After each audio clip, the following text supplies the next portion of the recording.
কয়েকদিন আগে ছিল শিবরাত্রি, আর শিবরাত্রিতে আমাদের এখানে খুব সুন্দর একটা মেলা হয়, সেটা একদমই বাড়ির কাছে। চলে এসেছি আজকে সেখানেই মেলা দেখতে। ঢুকতে না ঢুকতেই জিলাপি, গজা এসবের দোকান, মেলাতে এলেই এগুলো বেশি দেখা যায়। তারপরেই চলে এলাম এই যে বাটি গ্লাস সাংসারিক নানা রকম জিনিসে। যারা সংসারী তাদের এগুলো দেখলে টুকিটাকি কিনতে ইচ্ছে করে। তারপরেই সাজুগুজুর দোকান, সাজুগুজুর তো প্রচুর দোকান।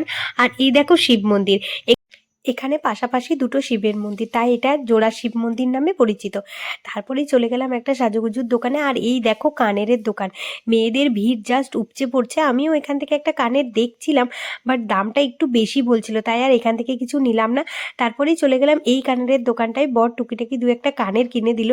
কানের তো মেয়েদের ভীষণ একটা প্রিয় জিনিস। তারপরে এখানে কয়েকটা ফুল দেখছিলাম আমার ভিডিওর জন্য যদি নেওয়া যায়, বাট তেমন একটা পছন্দ হলো না। নাগরদোলা, ব্রেক ডান্স, মেলা মানেই তো এগুলো। চলো, হয়ে গেছে ঘোরা, টাটা।